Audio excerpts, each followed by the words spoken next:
کیا کوئی مسلمان شیعوں کو اپنا بھائی کہہ سکتا ہے؟ آج کل یہ رٹ لگائی ہوئی ہے کہ شیعہ سنی بھائی بھائی، لیکن شیعوں کی جنہوں نے کتابیں نہیں پڑھی وہ تو بیچارے اس غلط فہمی ہے کہ شیعہ ہمارے بھائی ہیں۔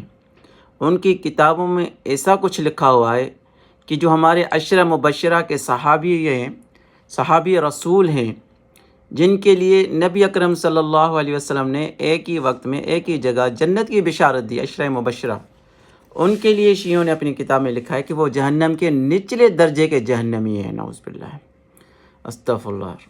یہ دیکھیں، حق الیقین ہے شیعہ کتاب، شیعوں کی معتبر ترین کتاب ہے، مولانا باقر مجلسی کی، اور اس کا جلد اول ہے، صفحہ نمبر ہے 312۔ یہ دیکھیں عنوان دیا ہے حدیث عشرہ مبشرہ کی تردید بزبان امیر المومنین۔ دوسرا عنوان کیا دیا ہے جہنم کے سب سے نیچے طبقے کا حصہ۔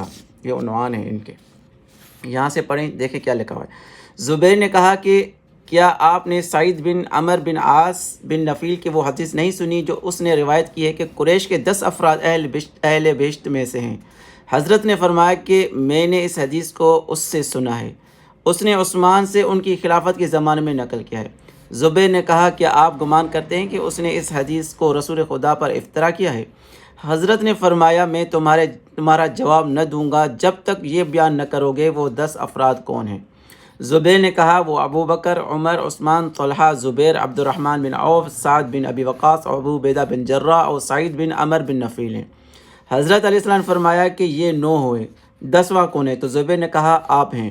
حضرت نے فرمایا کہ تم نے میرے اہل بہشت ہونے کا اقرار کیا، اور جو اپنے اور اپنے دوستوں کے اہل بہشت ہونے کا دعویٰ کرتے ہو میں نہیں کہتا اور نہ مانتا ہوں۔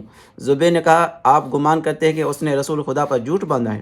حضرت نے فرمایا گمان ہی نہیں بلکہ یقین سے جانتا ہوں کہ اس نے حضرت پر افترا کیا ہے، یعنی جھوٹ باندھا ہے، اور خدا کی قسم ان سے بعض جن کے نام تم نے لیے ہیں جہنم کے سب سے نیچے طبقے میں اس صندوق کے اندر ہوں گے جو وہاں کے ایک درے کے ایک کنویں میں ہیں۔ اس کنویں کے منہ پر ایک پتھر ہے کہ جب خدا چاہتا ہے کہ جہنم کو روشن اور مشتعل کرے تو اس پتھر کو اس کنویں کے منہ پر سے اٹھا دیتا ہے۔ میں نے یہ خبر رسول خدا سے سنی ہے، اگر میں نے نہ سنا تو خدا تم کو مجھ پر فتح یاب کرے اور میرا خون تمہارے ہاتھ سے بہائے، اگر میں نے سنا ہے تو خدا مجھ کو تم پر اور تمہارے ساتھیوں پر ظفر یاب فرمائے اور تمہاری روحوں کو جلد جہنم میں لے جائے۔ استغفر اللہ ربی۔ کس حد تک عشرہ مبشرہ کی توہین کی گئی ہے، کس حد تک ان کی تذلیل کی گئی ہے، ان کو نعوذ باللہ جہنم کے نچلے درجے کا قرار دیا گیا ہے۔ اب بھی کہتے ہیں کہ شیعہ سنی بھائی بھائی، کیا ہمارے بھائی